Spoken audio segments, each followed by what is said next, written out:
As we've stated already, the ZenFone 2 Deluxe is no different from the equivalent variant of the ZenFone 2 in terms of specifications and software.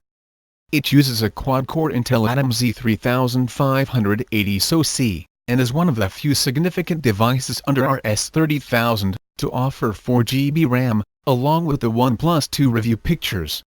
While the ZenFone 2 offers internal storage options ranging from 16GB to 128GB, the ZenFone 2 Deluxe is only offered in 64GB and 128GB variants. It also has a non-removable battery, and separate slots for both micro SIM cards and a micro SD card. Up to 128GB is supported. Only the primary SIM slot is 4G enabled, the second slot is limited to 2G connectivity. Additionally, the ZenFone 2 Deluxe has a decent Full HD IPS LCD screen and a 3000 mAh battery. Asus's fast-charging tech finds its way onto the device, and works well. The device went from 0 to 100% in just about 2 hours, and can charge up to 60% in under 40 minutes, if you're in a hurry. The Asus ZenFone 2 Deluxe runs Android 5.0 with the company's Zen UI layered on top. This is the same version we've seen in all other variants of the ZenFone we've reviewed this year, including the ZenFone 2 Laser and ZenFone Selfie. It's one of the better OEM user interfaces around, with a convenient layout and plenty of customizability and tweaks for comfortable use. Unfortunately, it's still loaded to the brim with bloatware that cannot be uninstalled, and this is a big problem. The ZenFone 2 Deluxe asked us to update over 50 apps the first time we switched it on, and constant updates were required throughout our time with the device. The majority of these were for the Asus bloatware. The ZenFone 2 Deluxe doesn't quite offer as many additional features as some competing devices. The identically priced Honor 7 review pictures has better camera performance, a fingerprint sensor, and better overall build quality. The slightly higher-priced OnePlus 2 matches both the internal storage and RAM of the Deluxe, while offering much more as well. All of this makes the Deluxe feel dated in the face of newer competition. Performance like the ZenFone 2, the Asus ZenFone 2 Deluxe is a capable performer.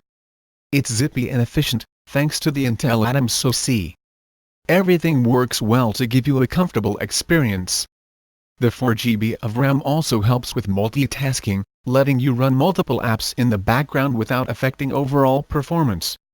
We've stated before that even 2GB of RAM is sufficient for most practical purposes, and you don't really need more for day-to-day use. But it's nice to know that the phone can handle multitasking better than other devices.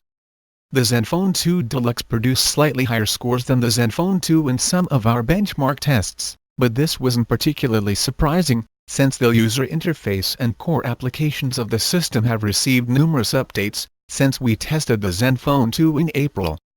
And 2 produced a score of 42,670. While GFX Bench returned a score of 29 FPS. Although performance is good, it isn't quite as novel as it was 6 months ago. The device features a performance mode, which allows for a higher level of CPU performance. We chose to officially record only the benchmark scores taken with the phone in normal mode to accurately reflect real-world performance, and allow for more balanced battery consumption. However, the existence of a performance mode is a welcome feature, and we did try it to see the difference. There was a noticeable improvement in performance, while 3DM Arc Eye Storm Extreme produced a score of 7972 in normal mode. The test maxed out in performance mode. As expected, performance mode impacts battery life significantly as well, and we needed to plug in by early evening, when using the phone this way. With the normal balance mode activated, the ZenFone 2 Deluxe ran for 8 hours, 39 minutes in our video loop test. This was slightly higher than the figure we recorded on the ZenFone 2, and can be put down to improved software and CPU utilization. The device also did well with our test videos, gaming, and for basic telephony.